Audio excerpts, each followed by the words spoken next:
بعد ذلك هنمسك بقى موضوع يعني ترتيبي، نمسك بقى قصة البقرة بعد كده ونشوف ايه اللي هتعالجها قصة البقرة بعد ما عرفنا قصة سيدنا آدم كلها، علشان لما تبقى تشوف يعني يوم يجي ايه وإذ قال ربك للملائكة، إذ قال، إذ دي زي ما بيقولوا عليها ظرف زمان، يعني اذكر يا محمد إذ وقت أن قال ربك للملائكة اسجدوا لآدم أو إني جاعلهم في الأرض خليفة. إذن طب ومعنى اذكر وقت أن قال الله للملائكة إني جاعلهم في الأرض خليفة، دي علشان ناخد منها لقطة إنه ما هوش قديم إنما أوجده القديم بس. يبقى فيه وقت قال ربنا كده بدليل أن الملائكة استعجبوا إذ قال. ما هو القول أولا؟ القول هو إيه؟ لما إذا سمعت القول بيجي مقابله إيه؟ الفعل، وكلاهما عمل. يبقى القول مهمة الإيه؟ اللسان. طيب والرؤية مهمة إيه؟ والشم مهمة إيه؟ واللمس مهمة الأنامل. مش كده كويس؟ عال قوي. يبقى القول يقابله إيه بقى؟ الفعل. ولذلك قال لما تقولون ما لا تفعلون. يبقى إذن الحدث إما قول وإما فعل، وكلاهما عمل. يبقى القول عمل مين؟ عمل اللسان، مفهوم؟ والفعل عمل الجوارح، هيعمل بإيده يعمل بعينه مثلا. يبقى إذن القول مقابله إيه؟ مقابله الفعل. لما تقولون ما لا تفعلون. وكلاهما عمل. وكلاهما ايه؟ ان الله لا يضيع اجر من احسن عملا. لو انت عملت القول قبل العالم، طب واللي احسن القول وقال اشهد ان لا اله الا الله واللي وعظ بالكلمه الطيبه ده ضايع خالص؟ نقول له لا، ده دي فعل، والفعل والقول معا من العمل. فعل والقول من الايه؟ من العمل مع الاول. قال ربك للملائكه، شوف كلمه ربك بقى، اذكر يا محمد، اذكر يا من تسمع كلامي، إذ قلت للملائكة إني جاعل في الأرض خليفة. هو ما بيستشيرش، بدليل قال إن جاعل، مسألة يعني مفروغ منها، ولكن إعلام لهم بما يحدثه الله في كون هم فيه ولهم مهمة. ليه؟ لأن الملائكة منهم المدبرات أمر، له ايه؟ معقبات من بين يديه ومن خلفه يحفظونه من امر الله، الا لديه رقيب ايه؟ عتيد. الله. اذا ففيه ايه؟ الملائكه لهم ايه؟ فكأن الاعلام لان للملائكه عمل مع هذا الخليفه. للملائكه ايه؟ عمل مع هذا تدبير اموره. اوعى تقول ازاي يدبروا اموره مع انها نواميس. وما يدريك أن وراء كل ناموس أنت بتسميه ناموس ملك موكل به ماسك زرار بس أنت ما أنتش شايفه. إلا قل لي بالله، العمليات الأوتوماتيكي اللي بتنعمل مثلا تعمل زرار كده ينزل لك البتاع بتاع في اللوكندات الكبيرة اللي من بره، تعمل زرار كده ينزل لك بتاع القهوة ومش عارف تعمل كده ينزل لك بتاع الإيه؟ الشاي. دي زرار عمال ولا إيه؟ طب والزرار ده ايه؟ بيدار بايه؟ كهرباء. طب بالله انت تعرف الكهرباء دي شكلها؟ طب عرفوها لنا كده، هي ايه الكهرباء دي؟ طب ولماذا لا يكون وراء كل زرار من نواميس الكون دي ملائكه وقوه خفيه انت ما تعرفهاش؟ ومن يدري انك انت بعدين تعرف القوه الخفيه دي، القوه الايه؟ الخفيه دي، اني جاعلهم في الارض ايه؟ في الارض خليفه. معنى كلمة خليفة دي ساعة ما تسمعها تبقى فيه زي ما بنقول خلف وسلف، يعني كأن فيه ايه؟ هيخلف مين؟ يخلف مين؟ يخلف بعضه بعضا. ما دام يخلف بعضه بعضا يبقى إذن بالوفاة. مش كده ولا لا؟ لو كانوا هيقعدوا كلهم ما كانش حد هيخلف حد. يبقى ادي أول نعي اهو، جاعلهم في الأرض خليفة. دي يجي ايه؟ يجي بعد ده.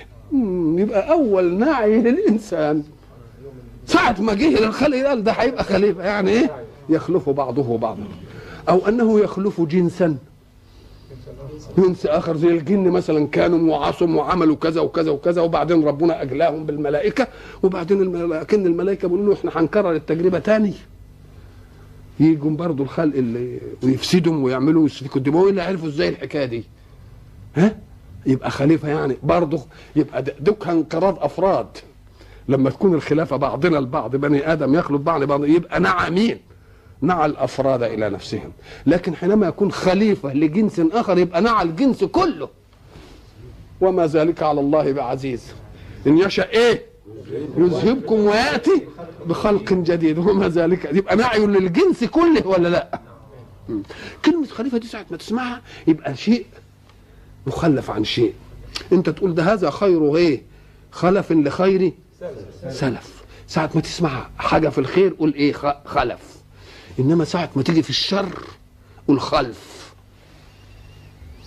فخلف من بعضهم خلف اضاعوا الصلاه واتبعوا الشهوات فسوف يلقون ايه؟ اذا في الامور البطاله القبيحه يبقى اللي يجي بعد الثاني اسمه ايه؟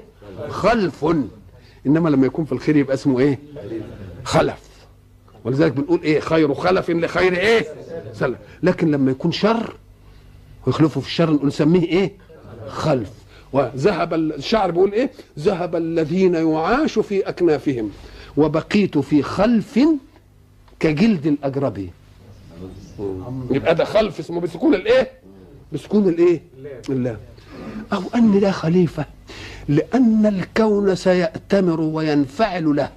الله خلع عليه من تسخير الكون له ما يجعل الكون يأتمر به. تعمل النار كده تولع لك، مش كده؟ تشرب تروي الزرع يطلع لك، بتستجيب لك، بتنفعل لك الاشياء. يبقى انت خدت من القدره المطلقه لون من القدره لك، خدت من القدره المطلقه لون من الايه؟ فكانك انت خالفت الله في انك عايز نار تعمل نار، مش كده ولا لا؟ يبقى خدت ايه؟ يبقى خليفه. آفتك انك تغتر بعطاء الاسباب لك فتتصور انك في الكون اصيل وتنسى اللي رتب لك الايه؟ اللي هي تشرحها وقول الله في سوره اقرأ، ها؟ كلا ان الانسان لا يطغى ان رآه استغنى. فيه منه اصيل بقى، الارض بتنفعل له والكون والمش عارف الايه والايه والايه. يبقى اذا كلمه خليفه تاخد معاني عده ولا لا؟ وهل هناك مانع ان ناخذ كل تلك المعاني؟ ولان كلام الله صفته وصفه الكامل كامله وكمالات الله لا تتناهى، فعطاء كلماته لا يتناهى ايضا. ويمكن يجي حد بعدين برضه يفتكر حاجه تانية ويقول نقول له برضه عطاءات الله لا تتناهى. مش كلامه ده؟ والكلام صفه المتكلم وكلام الكامل كامل، يبقى كامل يجي كل المعاني دي ايه؟ ممكن تيجي ايه؟ تيجي فيه. قال ربك للملائكه اني جاعل في الارض. بعد ان تكلم الحق عن جعل خلق الارض وخلق السماوات وسبع وهو بكل خلق عليم، دي كلها ايه؟ كلها مكان لوجود المخلوق اللي هيجي للكون. ما خلقهاش لذاتها بقى، ده خلق لكم، خلق لكم، يبقوا انتم الاصل. فقبل ما يقوم يتكلم عن الخلق بتاع ادم راح مدينا قال اطمئنوا، انا مش هجعل ادم يقتحم كده الوجود وبعدين نقعد لا، ده قبل ما يوجد مترتب له كل ايه؟ كل حاجه، حتى ياتي على رصيد من ايه؟ مما يستبقي حياته وبقاء ايه؟ وبقاء نوعه. بعد كده بقى، بعد ما وضب الامور دي كده واسس لنا البيت زي ما بيقولوا، جاب الايه؟ العروسين اللي هيعمروا البيت ده، اللي هي الخلافه في الارض لادم ولمين؟ ولحواء. اصل الايه؟ اصل التكاثر الايه؟ الانساني. هنا كلام يجب ان يقال، وهو ان الكتب التي تكلمت عن ادم وعن الاعمار وعن الاجيال وظلت تحسب كذا، وجد أن حسابها لا يصل إلى حسابات إلى الحسابات التي تقدر الزمن بملايين السنين. لما تيجي تحسب كده تلتفت تلاقي تعوز 10,000 سنة بس لحد ما توصل لآدم مثلا. في أشياء ثبت علميا تجريبيا إن عمرها ملايين، اكثر ملايين السنين. يظن بعض الناس ان ذلك يتناقض. لا، لم يقل الله أني أول ما خلقت في الأرض خلقت آدم. أول ما خلقت من نوع كنتم آدم، مش أول ما خلقت الأرض خلقت آدم.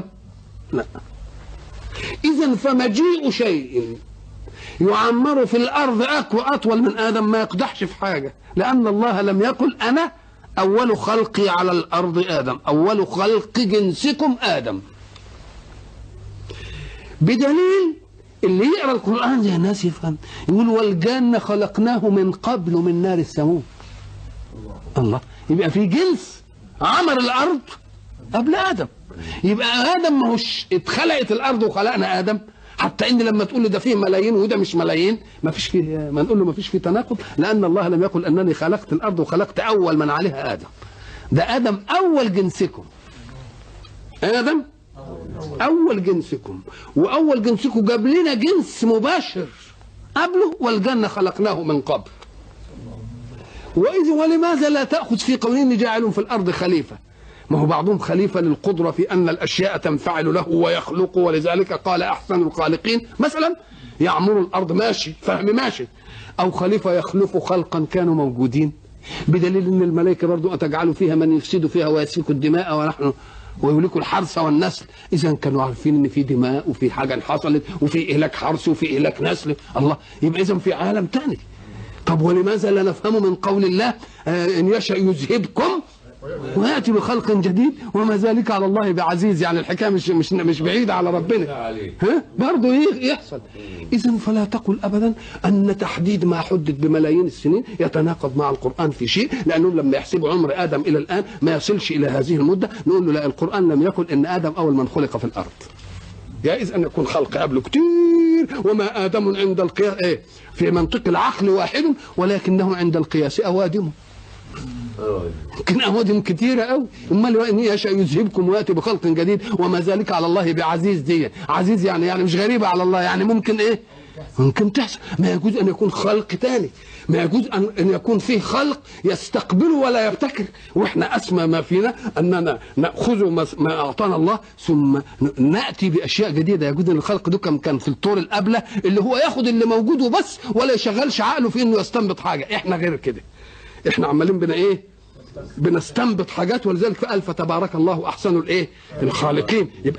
يبقى فيه خلق يستقبل ما خلقه الله ولا يزيد، واحنا امتزنا باننا نستقبل خلق الله ونزيد. بس بقي هناك فارق، وهو اننا نزيد ما لا نستطيع ان نعطيه الحياه. اللي نخلقه يفضل على زي ما هو، ولا يحصلش منه تكاثر زي ما قلنا. ما نجيبش كوبايه ونحطها مع كوبايه ونقول لهم باتوا ويا بعض وهاتوا لنا كوبايات، لا، دي ما يمكنش، ما نقدرش على سر الحياه. اذا فمن الجائز ان يكون هناك خلق آخر. ما قلناش إن هذا. فإذا قالوا إنهم مثلا بتحليل بعض الأشياء ووجدوا عمرها الكربون عاد إشعاعه بيدي العمر. إشعاع الكربون بيدي العمر. بيجيبوا حاجات ويعملوا منها حتة فحم وبعدين يشوفوا إشعاعها قد يقدروا وأنت تستطيع تزرع شجرة بإيدك. أنت ازرع شجرة بيدك وخليها لما تبقى خشب كده، وبعدين بص شوفها كم سنه. تستطيع كده من غير ما تكون انت اللي زارعها، تجيب قطاع كده وتقطع الشجره وتبص كده للدوائر اللي موجوده فيه. الدوائر دي كل دايره بسنه، كل دايره سنه. انت تعرفوا علم نبات ولا حاجه؟ كل دايره ولذلك الجذع يدخن بيدي العمر. لما تقطعها كده هتلاقي فيها الدوائر دي تحدد اعمارها. لو انت خدت بقى من الحته دي وعرفت عمرها قد وخدت منها حته وحرقتها وعملتها فحم وبعدين شفت اشعاعها تقوم تديك السن ده، يبقى اذا ما نقدرش نكذب الاشعاع في تقدير الاعمار، ولا نستطيع ان نكذب الله فيما قال. يبقى المعنى ان ادم لم يكن اول الخلق، فدعهم يقولون ان دي عمرها مليون ودي مليونين ودي مليونين، فربنا ما قالناش ان ادم هو اول من عمر الارض. والى لقاء اخر ان شاء الله نستكمل الحديث.